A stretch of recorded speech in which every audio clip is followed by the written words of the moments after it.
room for the hair this week. That's better. I've got 4 stories for you, one after the other. See if any of this sounds somehow familiar.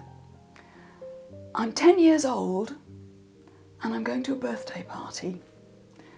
And at this birthday party there are lots of little girls just like me.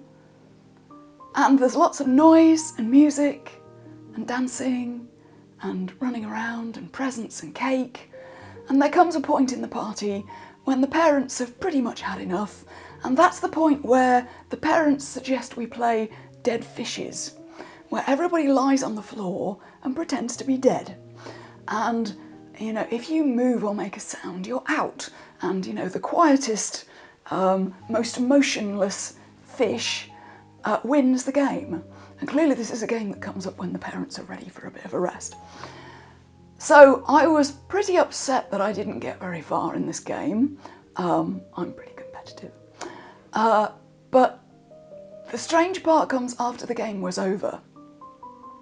And everybody goes back to, you know, the music comes on again, they all go out running around, there's a conga line goes out into the street, and this is not my birthday, but this is somebody else's birthday party, by the way. And somehow, I don't know why I'm doing it, but for some reason I decide that I want to lie down in the middle of the living room floor, now that the living room is empty, and be a dead fish again. Because it felt so blissful to have my eyes closed and just be quiet for a little while. And the conga line comes back in from the street, and there's the sound of giggling at the door, and I'm lying there going, oh crap, what now? And I had to make this elaborate play of like waking up from a sudden nap or something. And it was the most ridiculous thing, and it took me years to figure out what on earth I was doing. I think everybody just thought I was a bit strange. I mean, they're not wrong, but anyway. That's story number 1. Story number 2, a while ago, my mother found an old school report from when I was about 6, and it showed, and she remembered how on many of my school reports it would say things like, she's very conscientious, isn't she? Very conscientious. And this particular one said, you know, if I ever do have to tell her off, she actually seems quite hurt. And I saw this and I thought, well, of course I'm hurt when somebody tells me off. But this seemed unusual enough that my teacher commented on it. So that's story number 2.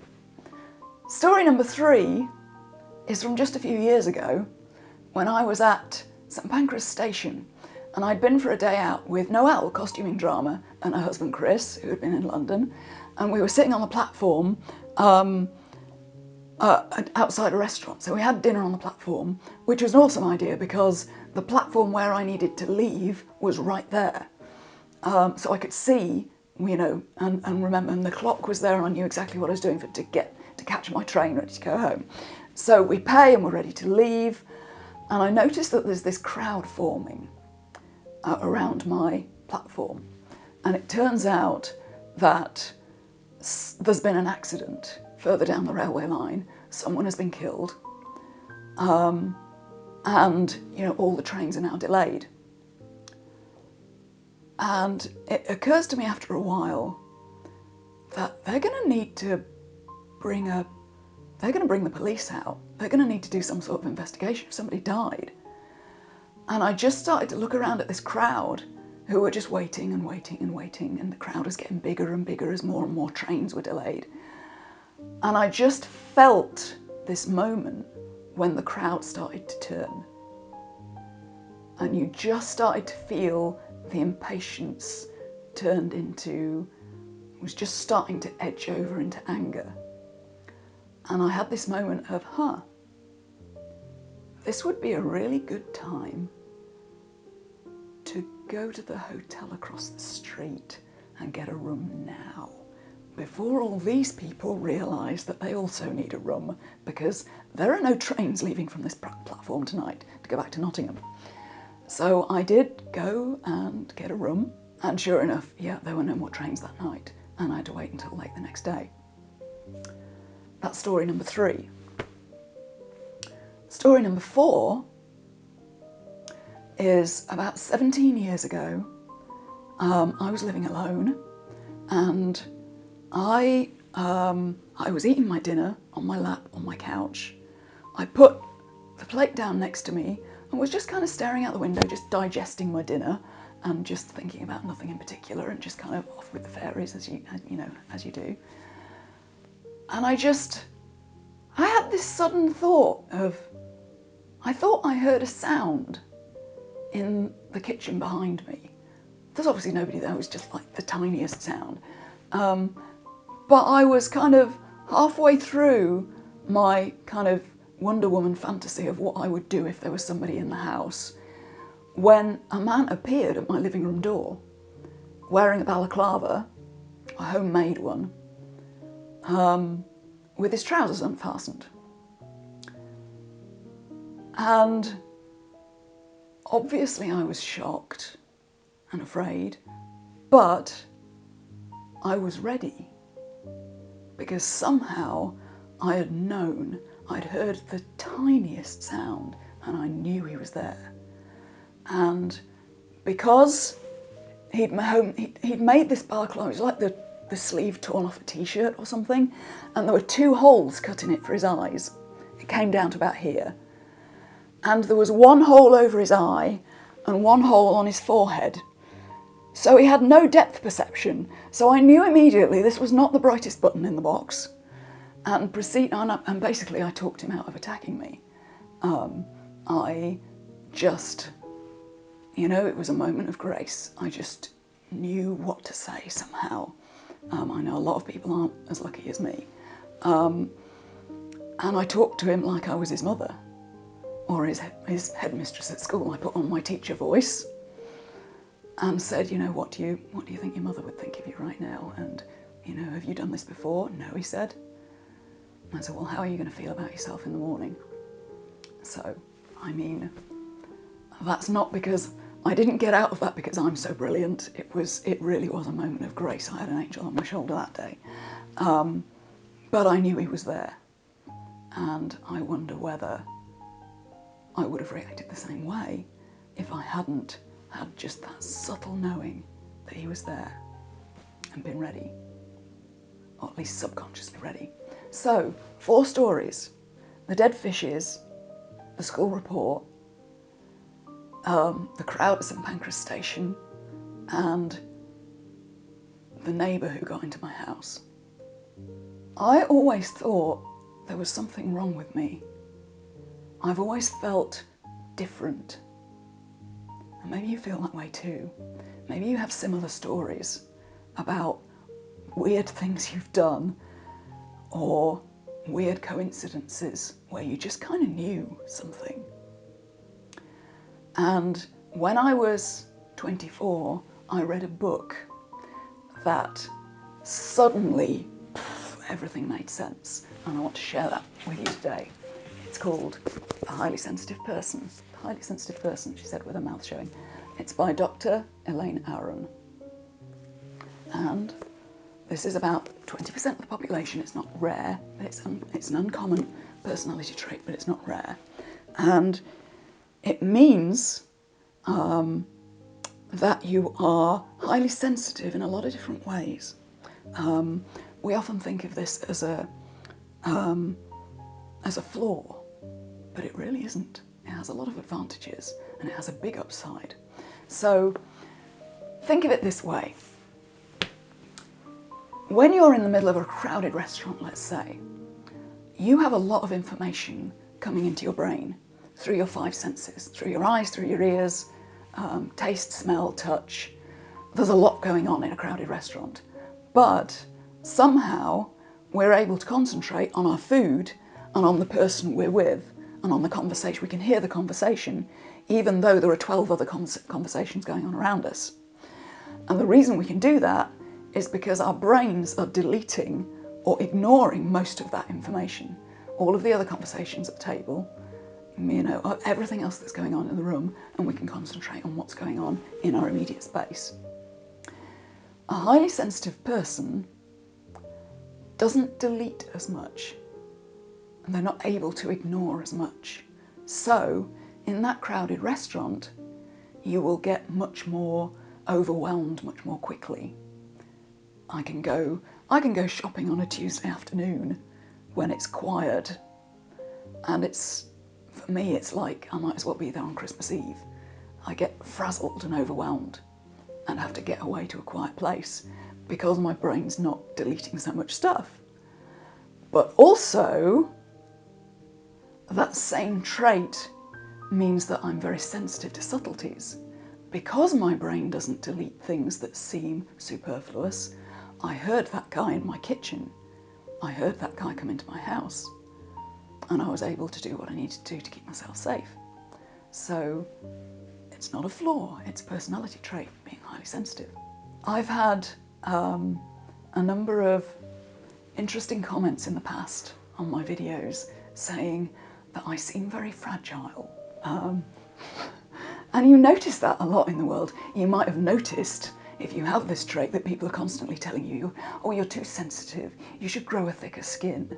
You know, everything's, oh, you're so fragile, aren't you? You're so high maintenance. Maybe there's an upside to that. That trait, this trait we have, has an upside and a downside. And one of the downsides is that we live in a culture that doesn't admire those qualities. The qualities that are generally admired, if you think of movies and the kind of heroes you see in movies, we got a lot of superhero movies around at the moment about people being strong and tough and riding into battle. And she talks about that, Dr. Elaine Aron talks about that in the book, that we have this culture of, you know, warrior kings riding into battle, and that's not us. But she says in every culture there are the warrior kings and there are the priestly advisors, who are the ones who stay home and look at the weather and look at the signs and say, you know, I'm not sure this is a good day for you to be riding into battle. You might want to go tomorrow. Because they're sensitive to subtleties, and they just they have a sensitivity to the world and to other people and to subtler information.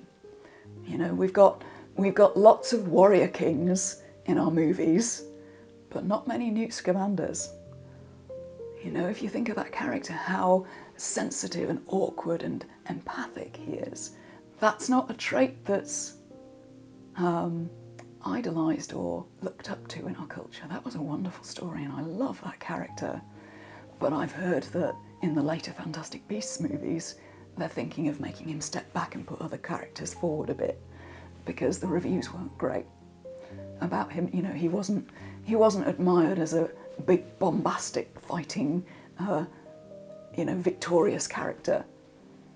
But there was a rather wonderful part at the end of the movie when I've seen this mentioned in a video about it. I'm going to have to link that in the comments, about him having a different kind of masculinity.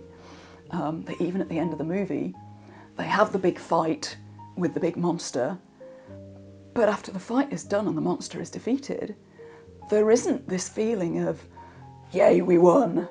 It's more of a feeling of melancholy that they couldn't save the monster, which is interesting, isn't it? And that's a very sensitive sort of trait, an empathy. And that's his great strength, is his empathy. So sensitivity is something we don't, I think we don't admire enough sometimes, and we don't admire enough and appreciate enough in ourselves, those of us who are. Think more about the upside. It's very easy to get caught up in the downside of sensitivity, the overstimulation, when you just can't be out in crowds of people. You know, that gets in the way of life a bit. But there's an upside too. Think about how you seem to know more in certain situations. You can sense people's emotions more. You might be a bit, you might be an empath. You're able to take the temperature of a room when you walk into a room, you can tell who had an argument with this morning, who maybe needs somebody to talk to right now. Sometimes you just sense things. Maybe you have a sixth sense. Maybe you have more paranormal abilities. Mediums are very sensitive people, channelers. You will be, if you're sensitive, you will be very deeply affected by art and music. Have you ever listened to a beautiful piece of music and been just so deeply moved? Or have you been into a great building, a cathedral? Have you been into a historic house, as I have, and sort of waited in one particular room? You've gone at a quiet time and you've waited in one particular favourite bedroom. I've done this. And just kind of waited around and been looking at everything and looking and kind of waiting for that one magic moment when you're the only one in the room, in the hope that you'll just be able to feel a little bit of time travel, as if you're there, back in the period that the room has been recreated for. Doesn't make a lot of sense to a lot of people, but to me it does. I have whole worlds going on inside my head. You can see already I'm talking about writers and artists, the people who have whole worlds in their head. We're the sensitive ones. Because we may find it a bit difficult to get by in the outside world sometimes, and the outside world can seem harsh and be difficult to cope with. But the upside of that is all that's going on inside us, and all that we have to give creatively.